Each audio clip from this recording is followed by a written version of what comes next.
بسم اللہ الرحمن الرحیم الحمد للہ کفا وسلام علی عبادہ الذین اصطفى اما بعد فاعوذ باللہ من الشیطان الرجیم بسم اللہ الرحمن الرحیم خلق الموت والحیاة لیبلوکم ایکم احسن عملا وهو العزیز الغفور وقال النبی صلی اللہ علیہ وسلم الکبائر الاشراک باللہ وعقوق الوالدین وقتل النفس والیمین الغموس او کما قال النبی صلی اللہ علیہ وسلم۔ قابل احترام دینی بھائی اور عزیز ہو، ایک ہے ہمارا دنیا میں آنا جسے حیات کہا جاتا ہے، زندگی کہا جاتا ہے، اور ایک ہے دنیا سے جانا جسے موت کہا جاتا ہے۔ اور یہ اللہ تعالیٰ نے موت اور حیات کو اللہ تعالیٰ نے اپنے ہاتھ میں رکھا ہے۔ قرآن مجید کی آیت جو 29ویں پارے کی پہلی آیت ہے، اللہ تعالیٰ فرماتے ہیں خلق الموت والحیات لیبلوکم ایکم احسن عملا۔ اللہ تعالیٰ نے موت کو اور زندگی کو پیدا فرمایا ہے تاکہ تمہیں آزمائے کہ تمہیں کون اچھا عمل کر کے آتا ہے۔ اس آیت مبارکہ سے معلوم ہوا کہ ہمارے زندگی کا مقصد اچھے اعمال ہیں، اچھے اخلاق ہیں، اچھے کردار ہیں، اچھا رہن سہن ہے، ہر ایک کے ساتھ میں اچھا برتاؤ کرنا، یہ ہماری زندگی کا مقصد ہے۔ خدا کرے کہ اس آیت مبارکہ کے مطابق ہم اچھے بن جائیں اور دوسروں کے ساتھ بھی اچھائی کے ساتھ بھلائی کے ساتھ پیش آنے والے بن جائیں۔ لیکن اگر اپنے زندگی میں جھانک کر دیکھیں، کہیں اگر ہم کم پڑ رہے ہیں، کہیں ہم سے غفلت ہو رہی ہے، کہیں ہم سے کوتاہی اگر ہو رہی ہے، کہیں ہم سے ظلم اور زیادتی اگر ہو رہی ہے، تو ضرورت اس بات کی ہے کہ ہم فکر کریں کہ کس طریقے سے یہ برائیاں ہم سے چھوٹتی چلی جائیں اور کس طریقے سے ہم بھلے بن کر دوسروں کے بھلائی کا معاملہ کرنے والے بنیں۔ محترم بزرگوں اور دوستوں، ہم تو دنیا میں آ چکے ہیں، یہ زندگی ہے، اور ہم میں سے ہر ایک کو دنیا سے جانا ہے، اسے موت کہا جاتا ہے۔ دنیا سے جانے کی 3 شکلیں عام طور پر ہیں۔ ایک تو یہ ہے کہ شہادت کی موت کے ذریعے، جو سب سے اعلیٰ، سب سے افضل، سب سے اونچی موت ہے، یہ شہادت کی موت۔ اور سب سے گھٹیا موت یہ ہے کہ آدمی خودکشی کرے، اپنے آپ کو ہلاک کرے، یہ سب سے گھٹیا موت ہے، جو اللہ تعالیٰ کا سب سے زیادہ بندے کی ناپسندیدہ حرکت ہے یہ۔ اور تیسرے ہے کہ طبعی موت، اللہ تعالیٰ جب فیصلہ فرماتے ہیں اس کے موت کا تو اس وقت دنیا سے رخصت ہو جاتا ہے۔ اور اس زندگی کے اندر جس کو طبعی موت کہا جاتا ہے، اس زندگی کے اندر موت کا فرشتہ حاضر ہونے تک زندگی میں جیسے نشیب و فراز اس کے آتے ہیں، کبھی آرام و سکون کے بھی دن آتے ہیں، کبھی مصیبت و پریشانی کے بھی دن آتے ہیں۔ جب آرام و سکون کے دن ہوں، عیش و آرام کے دن ہوں، تو بندے کو چاہیے کہ وہ اس وقت اللہ کا شکر ادا کریں کہ میرے مالک نے مجھے عیش و آرام سے رکھا ہے، اور اس میں اللہ تعالیٰ اس کے لیے اجر و ثواب عطا فرماتے ہیں۔ یہ نہیں کہ اللہ نے آسائش عطا فرمائی ہے، چین و سکون کے سامان عطا فرمائے ہیں تو نافرمانی کرے، ظلم و زیادتی کرے اور اللہ کی ناشکری کرے، یہ زیب نہیں دیتا بندے کو۔ اور دوسرے یہ ہے کہ زندگی میں کبھی نشیب و فراز آ جائے، کبھی مشکلات آ جائیں، کبھی مصیبت آ جائے، کبھی پریشانی گھیر لے، تو بندے کو چاہے کہ صبر سے کام لے۔ اللہ پاک اس میں بھی اتنا اجر و ثواب عطا فرماتے ہیں صبر کرنے کے اوپر کہ اللہ تعالیٰ فرماتے ہیں ان اللہ مع الصابرین۔ جو مصیبت کے موقع پر، پریشانی کے موقع پر جو بندے قدرت کا اس کو فیصلہ سمجھ کر اس پر راضی رہتے ہیں، صبر کرتے ہیں، اللہ کی مدد ان کی شامل حال ہوتی ہے۔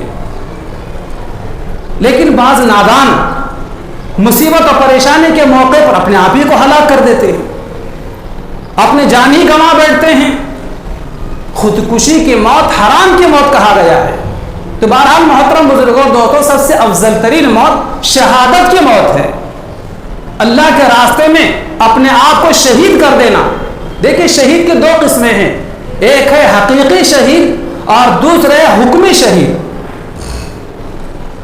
حقیقی شہید وہ ہے جس نے دین کی سربلندی کے خاطر اللہ کے راستے میں لڑتے ہوئے اپنے آپ کو ختم کر دیا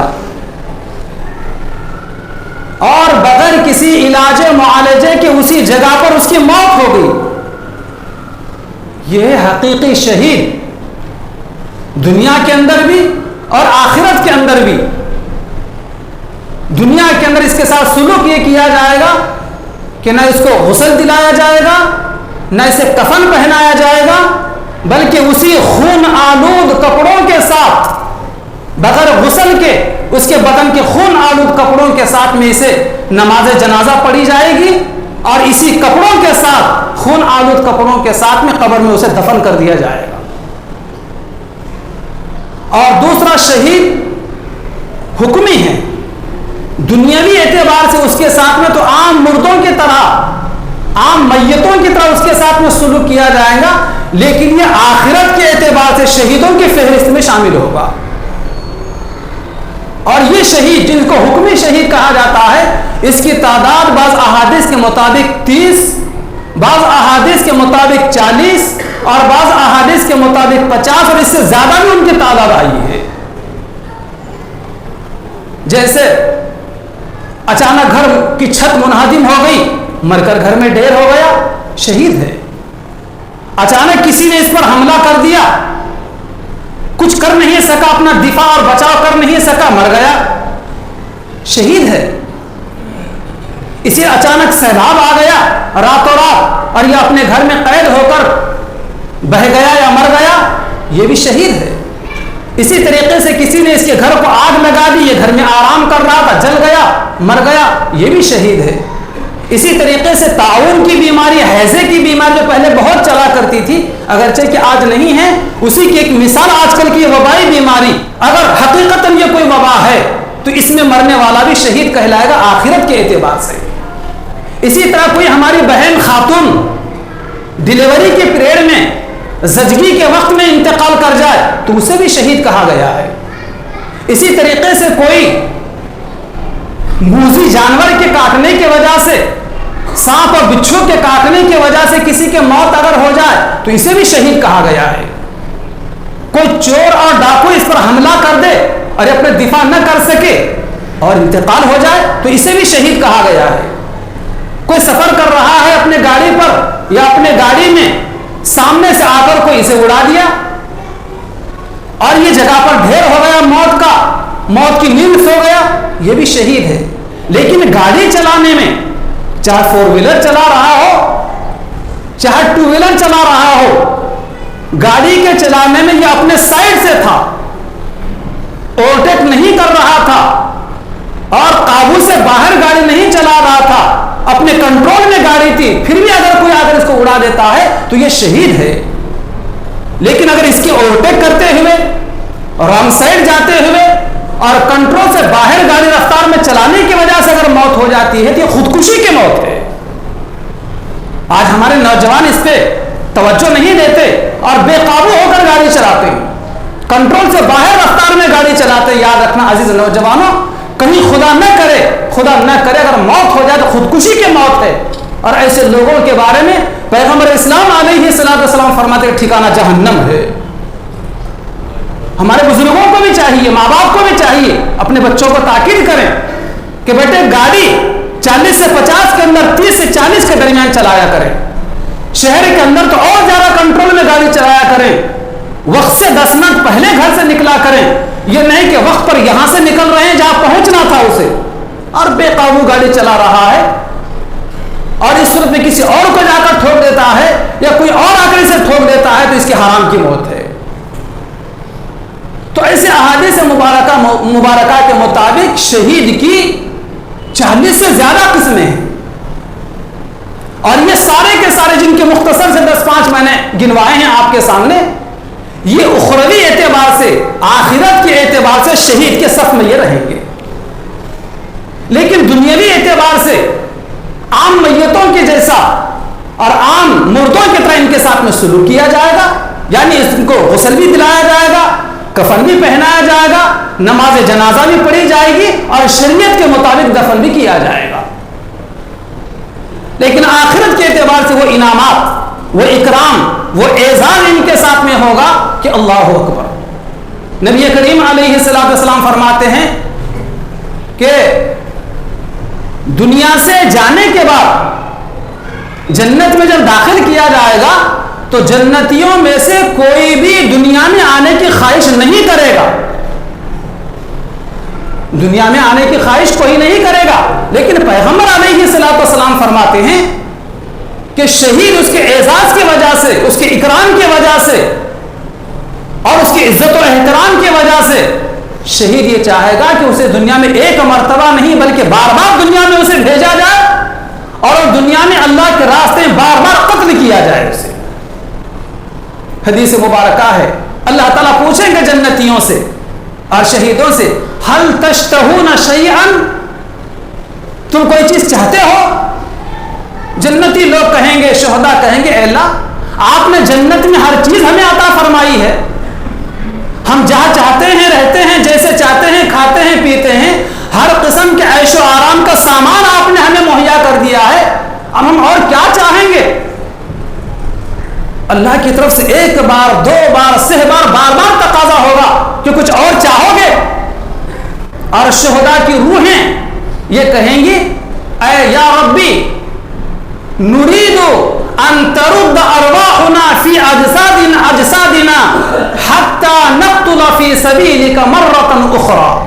پروردگار اگر آپ چاہتے ہی ہیں کہ ہم کچھ چاہیں تو ہماری یہ آرزو ہے، یا ربی اے میرے پروردگار، نريد ہم ارادہ کرتے، ہم چاہتے ہیں، ان ترد ارواحنا فی اجسادنا کہ آپ ہماری روحوں کو ہمارے جسم میں لوٹا دیں، حتی نقتل فی سبیلک مرۃ اخری، تاکہ ہم دنیا میں جا کر دوبارہ آپ کے راستے میں شہید ہو سکے. کتنی اونچی چیز ہے پیغام. جیسے گزشتہ جمعے کے میں نے بتلایا، اوپر میں دہرانا نہیں چاہتا وقت کو ضائع کرنے کے لیے، حضور نے تمنا کی تھی، ایک بار نہیں، 2 بار نہیں بلکہ 3 مرتبہ حضور نے تمنا کی تھی. حضرت عمر فاروق رضی اللہ تعالیٰ عنہ نے اس کی دعا مانگی تھی. اور جب حضرت علی مرتضی رضی اللہ تعالیٰ عنہ کو شہادت نصیب ہوئی تو اپنے آپ کو کیا کہا؟ رب کعبہ کی قسم میں تو کامیاب ہو گیا. تو اتنا اونچا مقام ہے شہادت کا، اور اس قدر اعزاز و اکرام کیا جائے گا کہ نبی کریم علیہ السلام فرماتے ہیں کہ سب سے پہلے شہید کو ایسا وقار کا تاج پہنایا جائے گا اس کے سر کے اوپر، اور ایمان کا جوڑا مرمت فرمایا جائے گا، عذاب قبر سے اس کی حفاظت ہو جائے گی، اور قیامت کے دن کی جو گھبراہٹ ہوگی، جو بے چینی ہوگی، مصیبت و پریشانی ہوگی، اللہ تعالیٰ شہید کو اسے امن عطا فرمائیں گے، اور جنت کی 72 حوروں سے اس کا نکاح کر دیں گے اللہ تعالیٰ، 72 حوروں سے. اور پیغمبر علیہ السلام فرماتے ہیں کہ اس کے خاندان کے، شہید کے رشتہ داروں میں سے 70 لوگوں کے حق میں اس سے شہید کی شفاعت قبول کی جائے گی. شہید کے 70 رشتہ دار جو اس کے خاندان کے ہوں گے، ان کے بارے میں اس شہید کی شفاعت قبول کی جائے گی. وہ سفارش کر سکے گا، وہ جس کی سفارش کر دے وہ جنت میں جا سکے گا. کتنا اونچا مقام ہے یہ. اس مرحلے سے گزر چکے ہیں حضور پاک علیہ السلام کے چہیتے نواسے حضرت امام حسین رضی اللہ تعالیٰ عنہ. کتنا اونچا مقام ہے. لیکن آج 1400 سال گزرنے کے باوجود آج ہم ان کے نام کے اوپر جو ہے غم مناتے ہیں، اور جس مہینے میں جس تاریخ کو وہ شہید ہوئے ہیں اس مہینے کو، اس تاریخ کو غم کی تاریخ مناتے ہیں. کس قدر ہمارے لیے افسوس کی بات ہے. یہ بات یاد رکھیں، سوگ منانے کی اسلام میں اجازت ہے یا نہیں؟ سوگ منانا، غم منانا. دیکھیے کسی کے گھر اگر میت ہو جاتی ہے، کسی کے گھر اگر میت ہو جاتی ہے، کسی کے انتقال ہو جاتی ہے، تو اس گھر کے لوگوں کے لیے سوگ اور غم صرف 3 دن ہے. صرف 3 دن. 3 دن کے بعد وہ کاروبار چالو کر سکتا ہے، کہیں جا آ سکتا ہے، سارا غم اس کا ختم ہو جانا چاہیے. یہ نہیں کہ باپ کا انتقال ہو گیا تو ہفتوں غم منا رہا ہے، نہ دکان پہ جانے کو تیار ہے، نہ کہ گھر کے باہر نکلنے کو تیار ہے. یا کسی کے بیٹے کا انتقال ہو گیا تو مہینوں صدمہ لیے بیٹھ رہا ہے. اب جانے والا اس طرح صدمہ کرے واپس تو نہیں آ سکتا. ہاں یہ کرنا چاہیے جانے والے کے لیے، چاہے میری ماں ہو، چاہے میرے باپ ہو، چاہے میری اولاد ہو، مجھے چاہیے کہ ان کے لیے مغفرت کی دعا کریں، ان کے درجات کی بلندی کی دعا کریں، ان کے لیے عذاب قبر سے حفاظت کی دعا کریں. اور بعض لوگوں کو تو یہاں تک دیکھا جاتا ہے کہ سالانہ، جیسے مثال کے طور پر آج اگست کی 27 تاریخ ہے، اگر آج کسی کا انتقال ہو جاتا ہے تو بعض خاندانوں میں دیکھا یہ گیا اگلے سال اگست کی 27 تاریخ آئے گی، سب گھر والے روتے بیٹھیں گے. اسلام اس کی اجازت نہیں دیتا. اور بعض لوگ برسی کے نام پر طرح طرح کی خرافات بھی کرتے ہیں، اسلام اس کی اجازت نہیں دیتا. یا جیسے 2021 میں اگر کسی کے گھر میت ہو گئی تو بعض گھروں میں یہ دیکھا جاتا ہے کہ اس سال اگر عید آتی ہے نہ خود عید کے لیے کپڑے بناتے ہیں، نہ اپنے بچوں کے لیے کپڑے بناتے ہیں. اس کی بھی اجازت نہیں. عید آ گئی ہے، شریعت کی طرف سے اللہ کا نظام ہے وہ، تو عید کے دن جیسے عید منانا چاہیے ویسے عید منائیے، اپنے طرف سے کیوں اس میں اضافہ کر رہے ہیں؟ تو یہ سوگ منانے کا جو بعض خاندانوں میں رواج چل پڑا ہے، اور گھر کی بڑی بوڑھی خواتین کسی کو سنبھلنے نہیں رہتی ہیں. ہم مردوں کی ذمہ داری ہے کہ وہ سوگ منانے کے سلسلے کو، چاہے ماہانہ ہو چاہے سالانہ ہو یا میت ہونے کے مہینوں ہفتوں سوگ لے کر غم لے کر بیٹھتے ہیں، اس کو بھی ختم کرنا چاہیے. اور بعض جگہ پر دیکھا گیا ہے کہ میت اگر ہو جاتے 40 دن تک اس گھر میں گوشت نہیں پکنا چاہیے، 40 دن تک. اسی وجہ سے میت اگر ہو گئی تو اڑوس پڑوس کے لوگ کھانا بھیجتے ہیں، بھیجنا چاہیے. بیچارے وہ غم زدہ ہوتے ہیں، اڑوس پڑوس کے لوگوں کو چاہیے کہ کھانا بھیجیں، ساتھ میں لے کر کھائیں، انہیں تسلی دیں ان کو، اور ان کی ڈھال سے بنائیں، ہمت افزائی ان کی کریں، کرنا چاہیے. لیکن عموماً یہ بھی دیکھا جائے کہ میت اگر کسی کے گھر ہو گئی تو صرف پیلی کھچڑی بنا کر بھیج دیتے ہیں. میں نے پوچھا ایک صاحب سے ایسا کیوں کیا جاتا ہے؟ تو 40 دن تک گوشت نہیں کھاتے نا جس گھر میں میت ہوگی.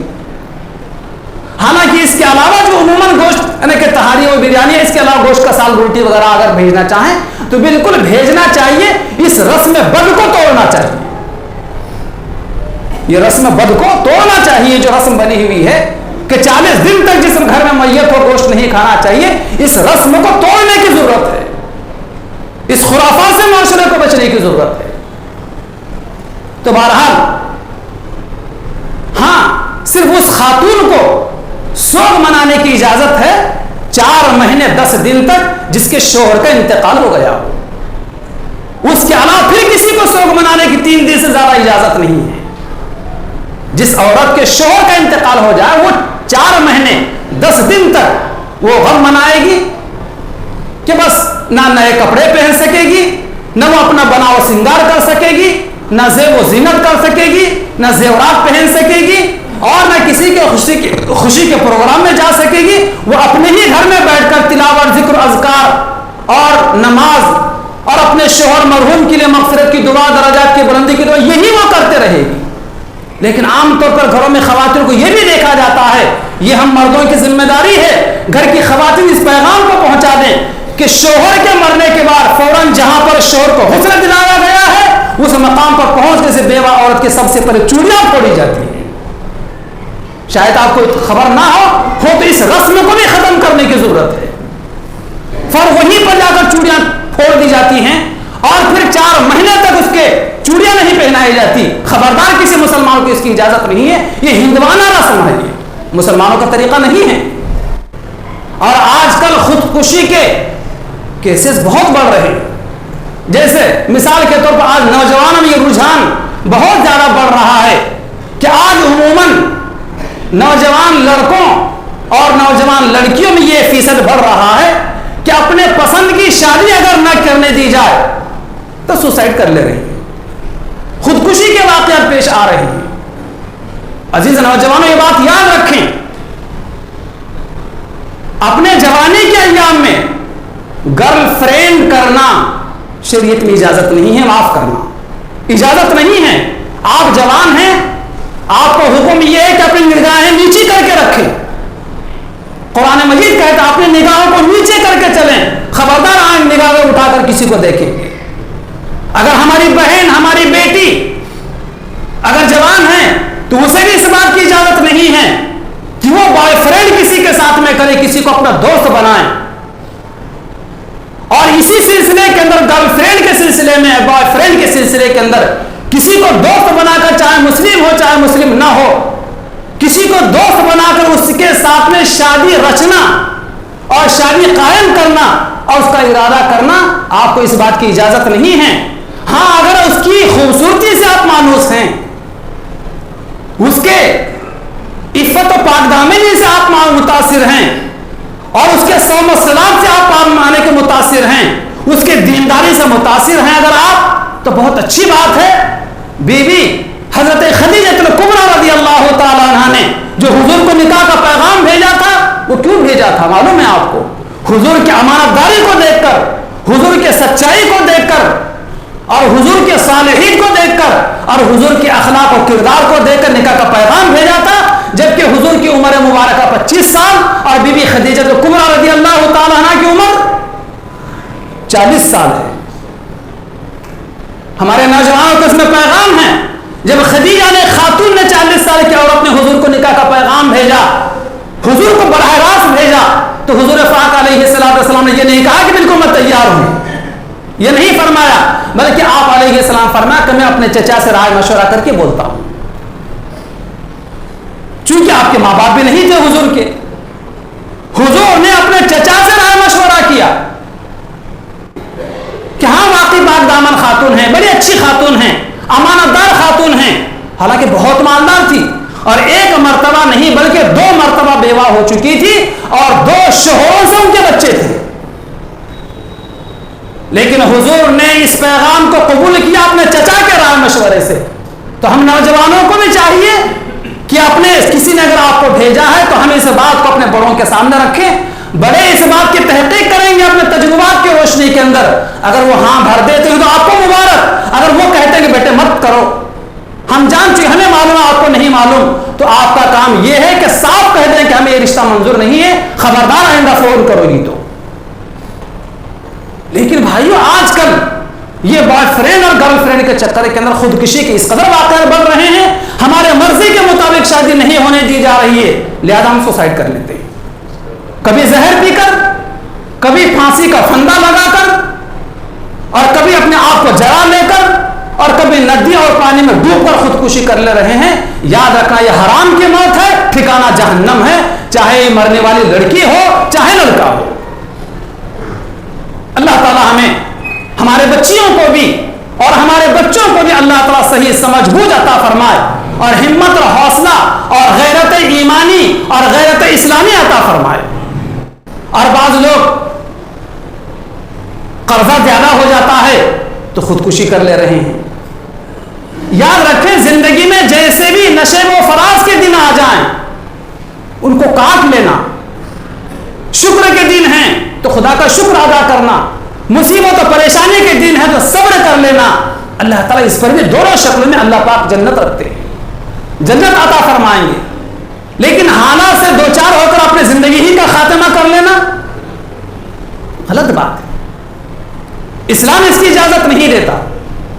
اور بخاری شریف کی حدیث ہے، نبی کریم علیہ السلام فرماتے ہیں کہ جو مسلمان ہو کر خودکشی کرتا ہے اور جس چیز سے خودکشی کر لیتا ہے، چاہے زہر پی کر خودکشی کر لے، چاہے اپنے آپ کو آگ لگا کر خودکشی کر لے، چاہے اپنے آپ کو پھانسی کا پھندا لگا کر خودکشی کر لے، چاہے اپنے آپ کو پانی اور دریا کے حوالے کر کے خودکشی کر لے، اللہ تبارک و تعالیٰ انہی چیزوں کے ساتھ اس کو جہنم میں عذاب دیں گے۔ ایک قطرہ زہر کا پی کر دیکھیں کس قدر تکلیف ہوتی ہے، تو قیامت تک بلکہ ہمیشہ ہمیشہ کے لیے اسے جہنم میں رکھنے کے بعد جو ہے اس کو زہر ہی پلایا جاتا رہے گا، زہر پیے گا مرے گا پھر زندہ ہوگا پھر اسے زہر پلایا جائے گا، اس کو تڑپایا جاتا رہے گا۔ اگر کوئی اپنے آپ کو گلا کاٹ لے، ذبح کروا دے، جہنم میں اسے ذبح ہی کیا جاتا رہے گا، بلکہ اپنے ہاتھ سے اپنے آپ کو ذبح کرتا رہے گا۔ اگر کوئی اپنے آپ کو آگ لگوا دے